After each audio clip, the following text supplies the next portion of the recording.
Hello everyone, welcome back to the Jatai academy. May the force be with you. तो आज हम लोग करने वाले हैं स्टार्ट विद ये क्या हो गया।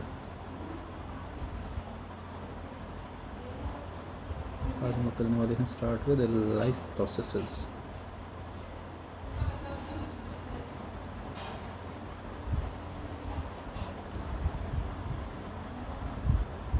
लाइफ प्रोसेसेस, इसमें हमारे बहुत सारे कॉन्सेप्ट आएंगे। जैसे आज हम लोग करने वाले हैं न्यूट्रिशन, इसी के साथ हम करेंगे आज डाइजेशन। बाकी इसके अलावा हमारा इसमें रेस्पिरेशन भी आएगा, वो हम करेंगे। और हमारा एक्सक्रीशन तो बहुत छोटा सा टॉपिक है, वो जहाँ तक है डाइजेशन में ही तुम्हें समझ आ जाएगा, ठीक है। बाकी ट्रांसपोर्टेशन में सच कुछ नहीं है ट्रांसपोर्टेशन में, ठीक है ना। तो ये सब हमें देखने हैं। और एक और आता है इसमें, हाँ बस यही। अब हम यूनिसेल्युलर ऑर्गेनिजम्स की बात करें। एक पेन से मज़ा नहीं आ रहा यार आज, थोड़ा कलर लिंक है नहीं, ये ज़्यादा डार्क हो जाएगा।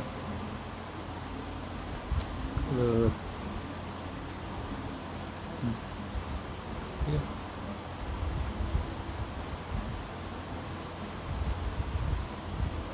सबसे पहले हम बात करेंगे यूनिसेल्युलर। तो भैया जी इसमें तो वन सेल है हमारे पास, तो यही हमारे सारे के सारे प्रोसेसेस परफॉर्म करेगा। न्यूट्रिशन भी यही करेगा, डाइजेशन, रेस्पिरेशन, एक्सक्रीशन, सब कुछ इसी में होगा, ठीक है।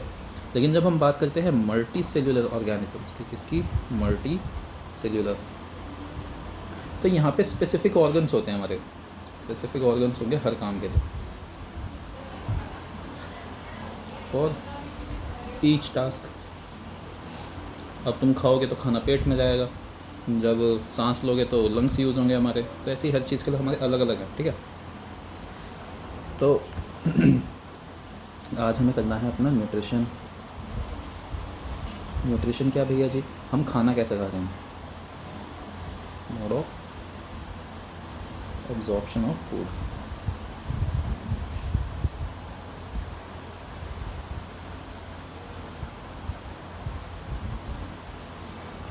तो न्यूट्रिशन हमारा दो तरह का होता है। सबसे पहले एक होता है हमारा ऑटोट्रॉफिक,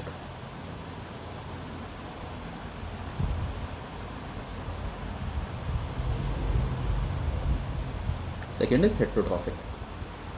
ऑटोट्रॉफिक हमें पता है भैया जी कौन करते हैं, हमारे प्लांट्स करते हैं, ठीक है। अब ये भी हमारा दो तरह का होता है फर्दर। एक होता है हमारा फोटो ऑटोट्रॉफ, फोटो ऑटोट्रॉफिक, और दूसरा होता है हमारा कीमो ऑटोट्रॉफिक।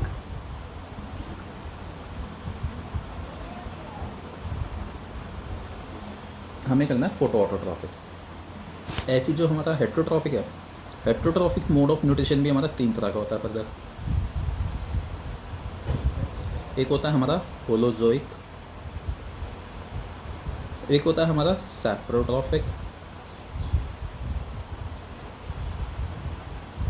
एंड लास्ट होता है हमारा पैरासिटिक। इनमें क्या डिफरेंस है आपस में? जो होलोजोइक होता है ना, यहाँ पे पहले खाना एनगल्फ होता है और बाकी के प्रोसेसेस बाद में होते हैं, यानी फूड इज एनगल्फ्ड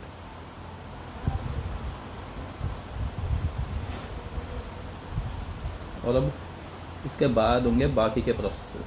बाकी के प्रोसेस में क्या आ गया भैया, उस खाने को ब्रेक डाउन भी तो करना है हमारी बॉडी में ले जाके, ताकि हम उससे न्यूट्रिशन एब्जॉर्ब कर पाएँ। फिर सैप्रोट्रॉफिक में क्या होता है कि फूड इज़ फर्स्ट डिकेड,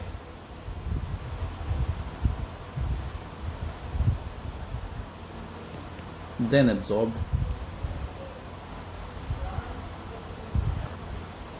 इन दोनों में ही जो हमारा फूड है ना, इट इज़ डेड।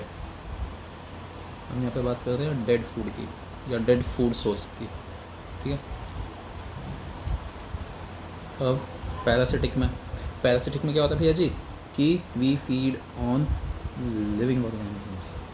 यहाँ पे बात होती है लिविंग ऑर्गेनिजम्स के ऊपर, हमने बात करी डेड की, यहाँ पे हम बात कर रहे हैं लिविंग ऑर्गेनिजम्स की, ठीक है।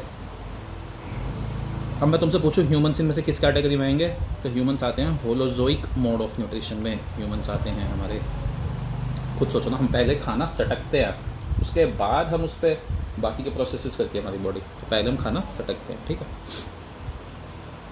अब फोटो ऑटोट्रॉप क्या होता है कि इसमें तो सनलाइट यूज़ होगी। क्या यूज़ होगी इसमें? सनलाइट। कीमो ऑटोट्रॉफ में होते हैं हमारे केमिकल्स यूज़। खाना ये भी अपना खुद ही बना रहे हैं, लेकिन ये सनलाइट की जगह केमिकल्स का यहाँ पे ज़्यादा यूज़ करते हैं, ठीक है। तो ये हमारा हो गया। यहाँ से हमें देखना फोटोसिंथेसिस। उससे पहले कुछ पॉइंट्स देख लेते हैं। तो पहले हम बात करेंगे ऑटोट्रॉफिक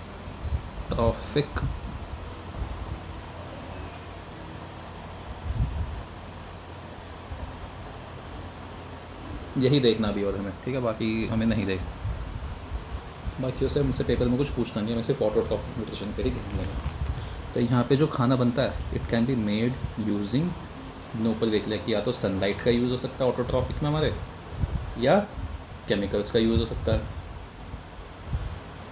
अच्छा भैया, दूसरा यहाँ पे जो हमारे सनलाइट का यूज़ करते हैं उन्हें हम बोलते हैं फोटो ऑटोट्रॉफ्स। ये भी हमने ऊपर देखा, फोटो ऑटोट्रॉफ्स। और ये जो होते हैं केमिकल्स का यूज़ करने वाले, इन्हें बोलते हैं कीमो ऑटोट्रॉफ्स। कीमो ऑटोट्रॉफ्स, है ना। अब केमिकल्स कौन यूज़ करता है हमारा? यहाँ पे आते हैं हमारे कुछ बैक्टीरियाज जो हमारे केमिकल यूज़ करते हैं। बैक्टीरियाज यूज़ केमिकल्स, सारे नहीं, सिर्फ कुछ कुछ, ठीक है ना, नॉट ऑल। अब हम बात करेंगे फोटोसिंथेसिस की बस। तो फोटोसिंथेसिस तुम सबने वैसे बचपन से पढ़ा ही होगा। ये हमारा यहाँ पे सन है, इसने यहाँ पे अपनी सनलाइट भेजी। ये हमारा प्लांट है, इसमें क्या होंगी, ये जो लीव्स हैं इसकी, इसमें हमारी ये जो हमारा पार्ट है, ये जो लीफ होती है, हमने, अरे यार एक कलर की थी, ये जो लीफ होती है हमने इसमें पीछे देखा था लीव्स में, ये क्रोमोप्लास्ट होते हैं हमारे, क्रोमोप्लास्ट, जब हम टिश्यूज़ के बारे में पढ़े थे। तो ये जो क्रोमोप्लास्ट है इसके अंदर होगी हमारी क्लोरोफिल। क्लोरोफिल एक क्रोमोप्लास्ट है, एक ल्यूकोप्लास्ट है। याद करो जब हमने फर्स्ट चैप्टर किया था, जब हम सेल ऑर्गेनल्स के बारे में देख रहे थे, तो हमने क्रोमोप्लास्ट और ल्यूकोप्लास्ट दो किए थे। उसमें एक ल्यूकोप्लास्ट था जो कि स्टोरेज के लिए यूज़ होता है, एक था हमारा क्रोमोप्लास्ट जिसमें क्लोरोफिल होती है हमारी। तो ये जो क्लोरोफिल है ना, this is what is solely responsible for photosynthesis. Not solely responsible, but हाँ, अगर आपके पास क्लोरोफिल नहीं है, यानी आपके पास अगर क्रोमोप्लास्ट नहीं है, तो आप फोटोसिंथेसिस नहीं कर सकते। आपके मतलब जो प्लांट है वो तुम तो वैसे भी नहीं कर सकते, ठीक है ना। तो ये जो हमारी रूट्स हैं भैया, यहाँ से तो इनके पास पानी जाएगा। ये जो हमारे, इसे कलर चेंज कर लेता हूँ, ये जो हमारी लीफ है यहाँ से कार्बन डाइऑक्साइड जाएगी, फिर इसी लीफ से हमारी ऑक्सीजन भी निकलेगी। ये चीज़ भी याद रखनी है हमें। हमने एक चीज़ पढ़ी थी पीछे, हम पढ़े थे about the movement of water, वो about the movement of plants की उनकी ग्रोथ किस तरह से होती है। तो हमने रूट्स का देखा था कि ये टूवर्ड्स द ग्राउंड जाते हैं, और जो हमारी लीव्स और ये स्टेम होती हैं ये अवे फ्रॉम द ग्राउंड जाती हैं। हमने पॉजिटिव और नेगेटिव किए थे उसके सेंस में। तो यहाँ पे हमारा उस चीज़ को रिकॉल करेंगे वापस, ठीक है ना, रिकॉल करो अपने माइंड में उसे। अब यहाँ पे भैया हमारी इक्वेशन आती है। इक्वेशन बहुत इंपॉर्टेंट है, पेपर में कई बार पूछता भी है कि मैंने कार्बन डाइऑक्साइड प्लस वाटर लिया एज एन इनटेक, ये हम फोटोसिंथेसिस की वो लिख रहे हैं, ठीक है ना, in the presence of sunlight. मुझे क्या मिलेगा यहाँ पे? मुझे मिलेगा एक कार्बोहाइड्रेट जिसका फॉर्मूला क्या है, C6H12O6। इसी के साथ साथ हमें यहाँ पे मिलता है ऑक्सीजन। ये जो ऑक्सीजन है ना भैया, ये हमारा waste product for a plant. मतलब सोचो, प्लांट ने तो इसे फेंक दिया, लेकिन हमारे लिए बहुत ज़्यादा यूज़फुल है, हम तो इसके बिना रह ही नहीं सकते, ठीक है। तो इसकी ना हमसे बैलेंस इक्वेशन पूछता है पेपर में कई बार कि ज़रा इस इक्वेशन को बैलेंस करो। तो बैलेंस करने के लिए हम यहाँ पे 6CO2 + 6H2O, तो दोनों तरफ 6 और 6 है। यहाँ पे एज इट इज़ हमारा रहेगा, और यहाँ पे भी 6 लग जाएगा, तो सब तरफ 6 लग जाएगा सिवाय एक के, जो है हमारा C6H12O6। अब इसके स्टेप्स होते हैं हमारे कुछ, हमें वो स्टेप्स देखने हैं, ठीक है। और ये जो कार्बोहाइड्रेट है, ये जो हमारा निकला है, दिस इज़ स्टार्च। क्या है ये हमारा? स्टार्च। ठीक है ना। अब सबसे पहला स्टेप है यहाँ पे, दूसरा कलर ले लेते हैं, क्या है, आराम से भाई, आराम से।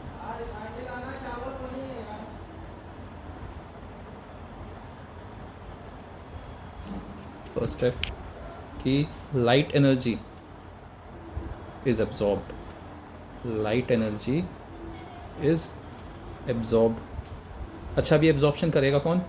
यही एब्जॉर्प्शन होता है क्लोरोफिल के थ्रू, बाय क्लोरोफिल। पता चल गया क्लोरोफिल क्यों चाहिए? क्लोरोफिल नहीं होगा, लाइट एनर्जी एब्जॉर्ब नहीं होगी, सनलाइट ही नहीं हो पाई। फिर सेकंड स्टेप भैया जी, वाटर ड्रॉपलेट्स जो हमने पानी लिया था, ये ब्रेक कर जाएंगे इनटू H2 प्लस O2। ठीक है। अब नेक्स्ट हमारा light energy is converted into chemical energy along the breakdown of water molecule।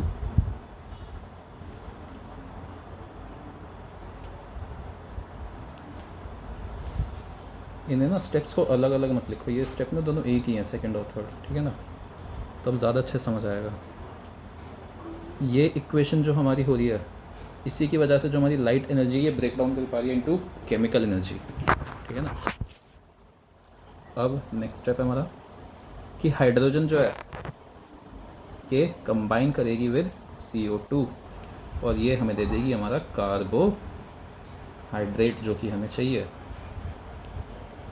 Plus oxygen. बस हो गई हमारी इक्वेशन ख़त्म सारी की सारी। तो यहाँ पे एक चीज़ देखना, ये जो कार्बन डाइऑक्साइड है, क्या इसके पास कोई भी हाइड्रोजन का वो मॉलिक्यूल है? नहीं है। लेकिन जब कार्बोहाइड्रेट बनेगा तो इसमें C6H12O6 बनेगा, तो इसके पास हाइड्रोजन आ गया। तो भैया जी यहाँ पे जो हमारी CO2 है ना, इट अंडरगोज रिडक्शन। रिडक्शन है कि हाइड्रोजन मिल जाए, ऑक्सीडेशन होता है कि ऑक्सीजन मिल जाए, ठीक है। ये चीज़ याद रखना, पेपर में पूछ लेता है कि कार्बन डाइऑक्साइड अंडरगोज व्हाट, और ऑप्शंस में दे देगा तुम्हें रिडक्शन, ऑक्सीडेशन, और एक दो और दे देगा, ठीक है ना। ये पेपर में पूछा भी गया है और पहले, इसे अच्छे से याद रखना, कार्बन डाइऑक्साइड अंडरगोज रिडक्शन। तो एक हमारे यहाँ पे एक चीज़ आती है कि भैया जी हमारे डेजर्ट प्लांट्स, कौन हमारे डेजर्ट प्लांट्स।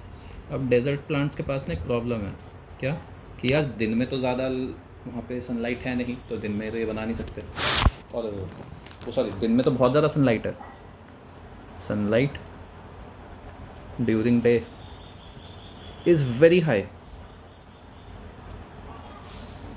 हम कोल्ड वो हॉट डेजर्ट्स की बात कर रहे हैं, बहुत ज़्यादा हाई है। अब इसकी वजह से होगा क्या कि वहाँ पे जो पानी है वो इवेपोरेट कर जाता है, तो इनके पास जो वाटर का कंटेंट है वो बहुत ही ज़्यादा कम हो जाता है, तो इतना भी इनके पास सफिशिएंट वाटर नहीं होता कि अपना जो है फोटोसिंथेसिस के थ्रू खाना बना पाएँ, even though they have chlorophyll. तो ना ये यहाँ पे एक नया तरीका यूज़ करते हैं, क्या, दे प्रिपेयर एन इंटरमीडिएट, इसका नाम ही इंटरमीडिएट है, ठीक है ना। और ये बनाते हैं इसे ड्यूरिंग द नाइट। ये बना किससे होता है? हमारा पानी से बना होता है।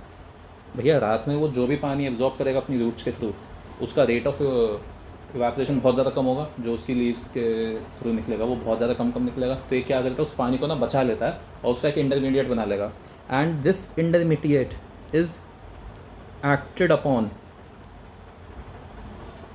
ड्यूरिंग द डे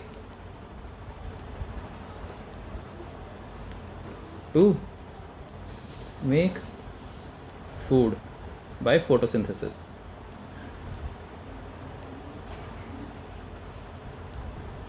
तो यहाँ पे हमारा फोटोसिंथेसिस हो चुका, ठीक है। अब हम देखेंगे अपना डाइजेशन। क्या देखना है अपना? डाइजेशन। एक चीज़ ध्यान रखना, जब हम डाइजेशन की बात कर रहे हैं, जब हम बात कर रहे हैं of nutrition as a whole, एक प्रोसेस है छोटा सा, when we are talking about nutrition as a whole, तो हमारा शुरू कहाँ से होता है? न्यूट्रिशन से।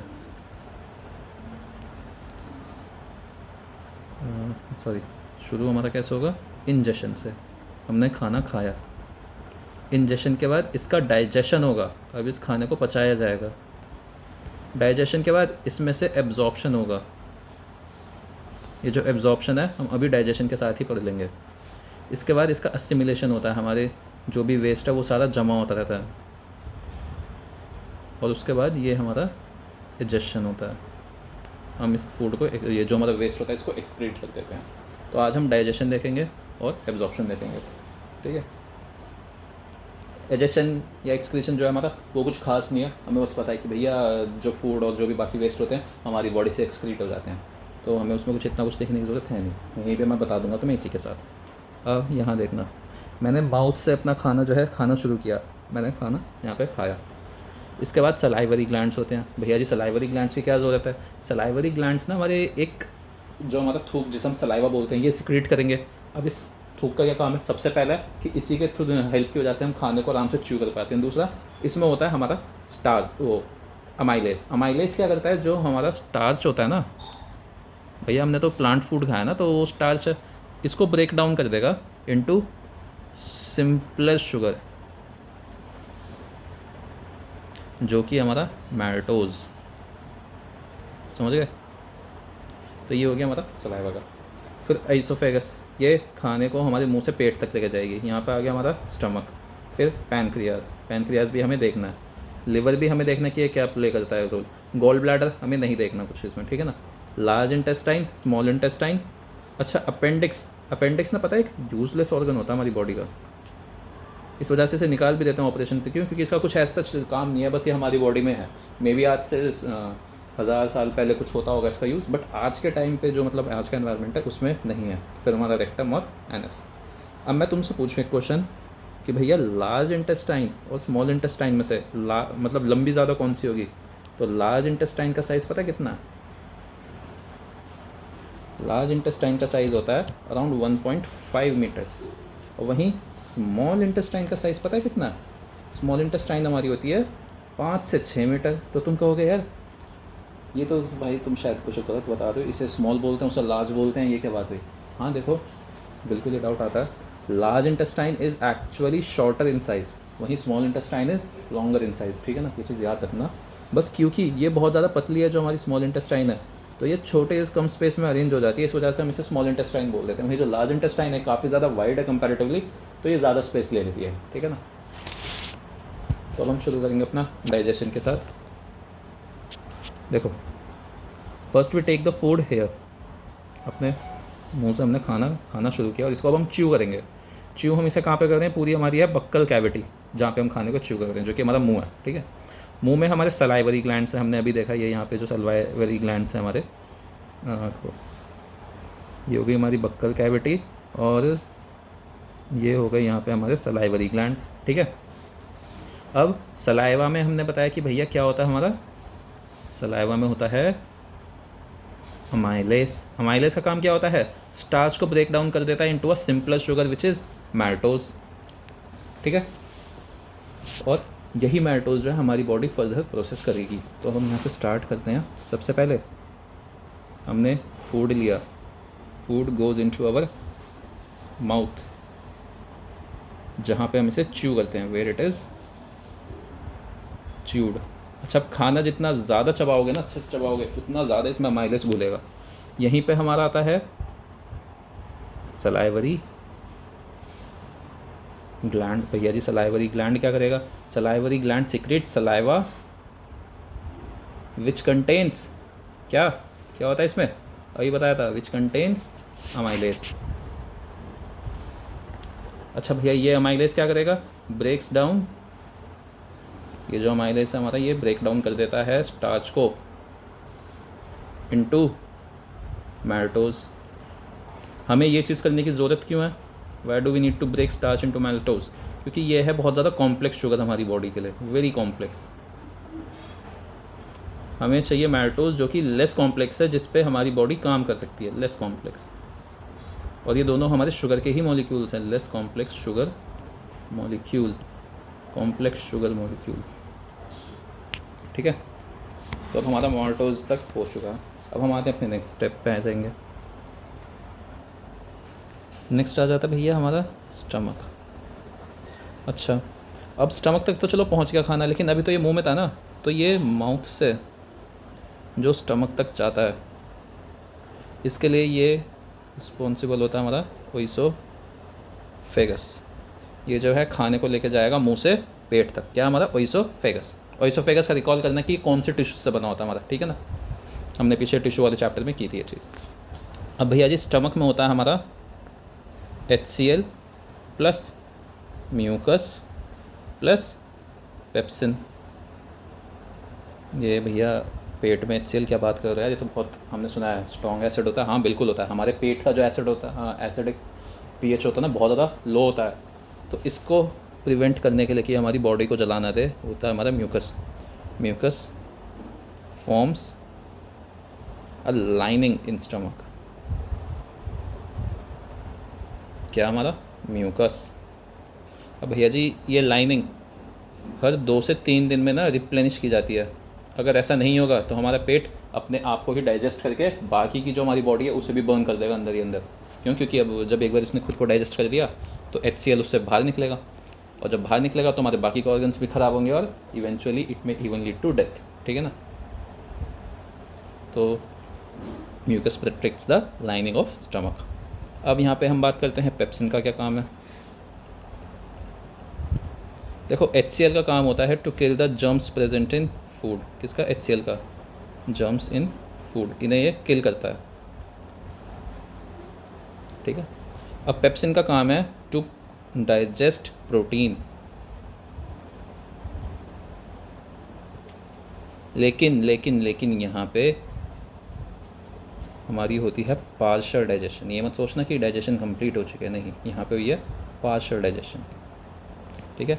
अब पेप्सिन भैया इसको चाहिए एसिडिक सॉल्यूशन काम करने के लिए, रिक्वायर्स एसिडिक सॉल्यूशन। तो हमारे HCl का एक और काम आ गया, एक तो हो गया टू किल जर्म्स, और दूसरा इसका काम क्या हो गया? मेक फूड एसिडिक, ठीक है। तो ये 2 टास्क हो गए हमारे HCl के। म्यूकस का हमने देख लिया, it protects the lining of our stomach, और तीसरा हमारा पेप्सिन जो कि डाइजेस्ट करेगा किसे? प्रोटीन को, ठीक है ना। अब HCl का ही एक काम और होता है, क्या? हमारे पेट में ना एक एंजाइम होता है, प्रो एंजाइम पेप्सिनोजन। ये तो सुना सुना सा लग रहा है यार। हाँ बिल्कुल, यही जो होता है ना प्रो एंजाइम पेप्सिनोजन, यही है हमारा पेप्सिन, बस फॉर्म अलग है। तो ये प्रो एंजाइम पेप्सिनोजन को पेप्सिन में कन्वर्ट करता है हमारा HCl, ठीक है, ये चीज़ याद रखना। तो HCl हमारा यानी सबसे ज़्यादा इंपॉर्टेंट हो गया। सबसे पहला, it makes the food acidic ताकि पेप्सिन एक्ट कर पाए। दूसरा, प्रो एंजाइम पेप्सिनोजन को भी पेप्सिन में कन्वर्ट कौन करता है? हमारा HCl ही करेगा। तीसरा, जो हमारे फूड में जो भी जर्म्स होंगे उनको हमारा HCl ही मारेगा। चौथा, ताकि पेप्सिन इस फूड के साथ रिएक्ट कर पाए, इस पूरे खाने को एसिडिक भी यही बनाएगा, ठीक है। अब म्यूकस का हमने देख लिया, इट फॉर्म्स द लाइनिंग, और पेप्सिन का हमने देख लिया भैया जी डाइजेस्ट करेगा हमारा प्रोटीन को। अब आते हैं हम थर्ड फेज पे, थर्ड स्टेज पे। थर्ड स्टेज क्या है भैया जी? थर्ड स्टेज है इंटेस्टाइन में। अब हम आ जाएंगे, कौन सी इंटेस्टाइन में? स्मॉल में, जिसकी लेंथ अभी हमने कितनी देखी थी? 5 to 6 मीटर्स, ठीक है ना। यहाँ पे होगी सबसे पहली बात तो कंप्लीट डाइजेशन, कंप्लीट डाइजेशन। दूसरी बात, जब हमारा खाना यहाँ पेट से इधर ये इंटेस्टाइन में आया तो यहाँ पे ना एक मतलब इसके पीछे, इस लार्ज इंटेस्टाइन के पीछे एक छोटा सा मसल होता है हमारा, उसे हम क्या बोलते हैं? उसे हम बोलते हैं स्फिंक्टर मसल, SPHIN मसल, ठीक है। तो यहाँ पे होगी सबसे पहले कंप्लीट डाइजेशन, दूसरा स्फिंक्टर मसल यहाँ पे होता है, तीसरा यहीं पे जो हमारा लिवर है, हमने पीछे देखा था कि भैया लिवर भी हमारा रिस्पॉन्सिबल होता है, इसमें लिवर भी पार्ट लेता है। तो यहीं पे जो हमारा लिवर है ना, ये क्या करेगा? It sends bile juice, liver sends bile juice for breakdown. किसके ब्रेकडाउन के लिए? अभी तक हमने क्या ब्रेक नहीं किए थे? फैट नहीं ब्रेक किया था। तो it sends bile juice for breakdown of fat globules, ठीक है। और यहाँ पे हमारा फिर आता है पैनक्रियास भी। अच्छा, पैनक्रियास भी यहाँ पे जूस भेजेगा? जी हाँ, बिल्कुल भेजेगा। पैनक्रियास क्या भेजेगा यहाँ पे हमारे? ये भेजता है पैनक्रियाटिक जूसेस, जो कि हमारे दो होते हैं, पैनक्रियाटिक जूसेस। तो इसमें होता है हमारा ट्रिप्सिन एंड सेकंड होता है हमारा लाइपेज। Trypsin and lipase. भैया जी, ट्रिप्सिन का काम क्या होता है? कंप्लीट डाइजेशन ऑफ प्रोटीन, यह है हमारा ट्रिप्सिन का काम। लाइपेज का काम क्या है हमारा? Complete digestion of fats.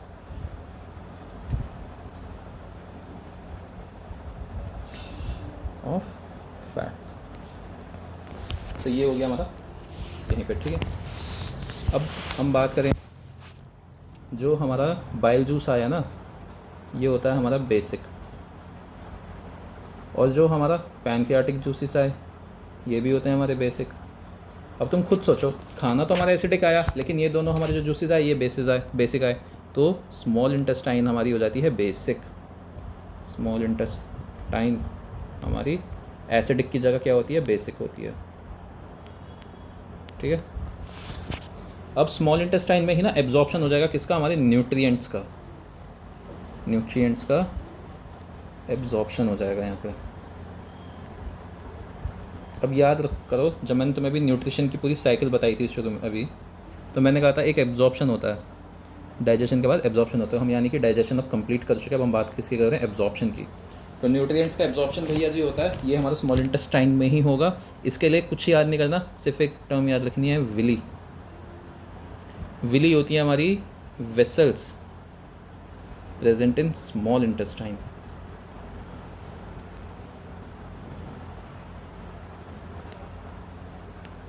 ये ब्लड वेसल्स होती हैं, और इनका बहुत ही बड़ा, मतलब बहुत ही डेंस नेटवर्क होता है हमारी इंटेस्टाइन्स में। और यही क्या करती हैं कि फ़ैट को एब्जॉर्ब कर लेंगी, प्रोटीन को एब्जॉर्ब कर लेंगी, एंड कार्बोहाइड्रेट्स को एब्जॉर्ब कर लेंगी। कार्ब्स जो होते हैं हमारे। फ़ैट हमारी बॉडी में कैसे एब्जॉर्ब होता है और कैसे स्टोर होता है? As glycerol. प्रोटीन होते हैं हमारे अमीनो एसिड के तौर पे, अमीनो, ये ओ है, ठीक है। और फिर आता है जो हमारे कार्ब्स होते हैं, ये स्टोर होते हैं एज ग्लूकोज, ठीक है। अब भैया जी, जो हमारा अब क्या बचा, यहाँ से हमारा एब्जॉर्प्शन भी हो गया। अब बचता है हमारे बॉडी का waste, which is passed on to large intestine. ये हो गया हमारा फोर्थ स्टेप, लार्ज इंटेस्टाइन में चला जाएगा ये जो हमारा वेस्ट है।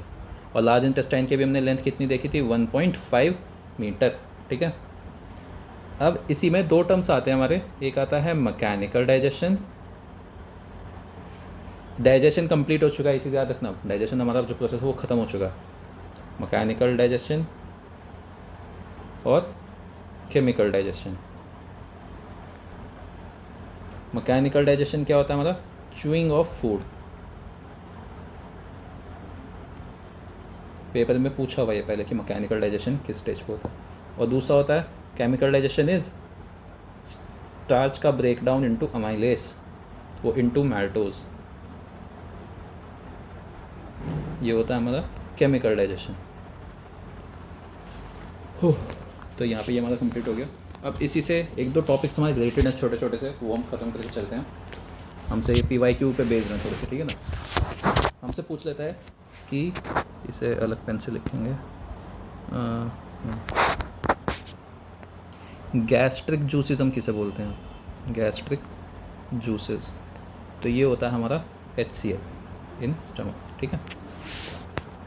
हमसे पूछता है चाइम क्या होता है? तो semi solid mass of food in stomach, इसे हम बोलते हैं chyme. Semi solid mass of food in stomach. फिर हमसे पूछता है कि स्मॉल इंटेस्टाइन को हम कितने पार्ट्स में डिवाइड करते हैं? ये सारी PYQs पे बेस्ड हैं, ठीक है ना। ये पूछे हुए हैं पहले, तो इनको इस वजह से देख लो ढंग से। तो ये हमारी 3 एरियाज़ में डिवाइड होती है। वो 3 क्या क्या हमारा? एक है हमारा डुओडेनम, दूसरा है हमारा जेजुनम, और तीसरा क्या है हमारा? इलियम। तो डुओडेनम होता है हमारा initial area of the intestine initial area, jejunum होता है हमारा मिडल एरिया, एंड इलियम होता है हमारा एंडिंग या लेटरल एरिया, लेटर एरिया, ठीक है ना। अब एक आता है हमारा एमल्सिफिकेशन। क्या होता है भैया जी? एमल्सिफिकेशन हमने देखा था कि जो बाइल हमारा क्या करता है, फैट ग्लोब्यूल्स को ब्रेक डाउन करता है। फैट ग्लोब्यूल्स को ब्रेक डाउन कौन करता है? हमारा बाइल। इसे ही हम बोलते हैं एमल्सिफिकेशन। ये जो ब्रेक डाउन हो रहा है फैट ग्लोब्यूल्स का हमारा बाइल जूस के थ्रू, ये हमारा एमल्सिफिकेशन कहलाता है।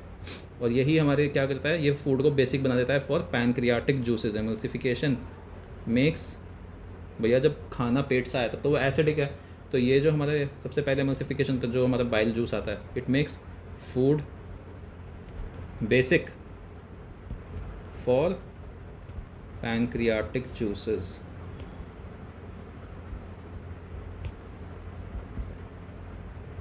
ठीक है। फिर हमसे एक चीज़ ये पूछी थी, विली हमारी किससे कनेक्टेड होती है? तो विली हमारी है तो स्मॉल इंटेस्टाइन में, but these are connected to blood vessels throughout the body. पूरी बॉडी से हमारी ब्लड वेसल्स आती हैं जो कि इनसे कनेक्टेड होती हैं ताकि वो न्यूट्रिएंट्स ले जा सके हमारी इंटेस्टाइन में से। फिर हमारा हर्बीवोर्स में ना क्या होता है, जो हमारे हर्बीवोर्स होते हैं इनकी जो इंटेस्टाइन होती है, इंटेस्टाइन, यहाँ पे हम बात कर रहे हैं स्मॉल इंटेस्टाइन की, ये कंपैरेटिवली बहुत ज़्यादा लॉन्गर होती है टू दोज ऑफ कार्निवोर्स। इसके पीछे रीज़न क्या है? इसके पीछे रीज़न है स्टार्च। क्यों? क्योंकि हमने अभी देखा था कि भैया जी जो स्टार्च है, जो हमारा इवन सेल्यूलोज है, क्योंकि ये तो सीधे सीधे पेड़ पौधे खा रहे हैं, तो ये जो होते हैं ना ये काफ़ी ज़्यादा डिफ़िकल्ट होते हैं हमारी बॉडी के लिए ब्रेक डाउन करने के लिए। इस वजह से इनकी जो स्मॉल इंटेस्टाइन है लंबी होती है ताकि ज़्यादा देर तक हम उसको स्मॉल इंटेस्टाइन में रख सकें और एब्जॉर्प्शन अच्छे से कर सकें। ठीक है। अब एक चीज़ यहाँ पे और देख लो इसी के साथ साथ, वो है हमारी डेंटल कैरीज। छोटा सा टॉपिक है, यहीं ख़त्म करके इसे हटा देंगे आज। डेंटल कैरीज, क्योंकि ये माउथ से रिलेटेड है हमारा, तो इसे हम यहीं पे कवर कर देते हैं। इसे हम बोलते हैं टूथ डिके, जो हमारे दांत खराब होने लगते हैं ना। अब ये टूथ डिके होता क्या है भैया जी? Gradual softening of teeth is tooth decay. ये क्यों होती है? Due to bacteria producing acid.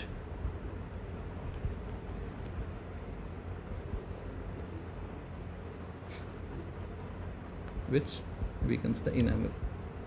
हमारे दांत जो होते हैं ना ये बने होते हैं हमारे इनैमल से, जो हमारी आउटर लेयर होती है पूरी। ठीक है।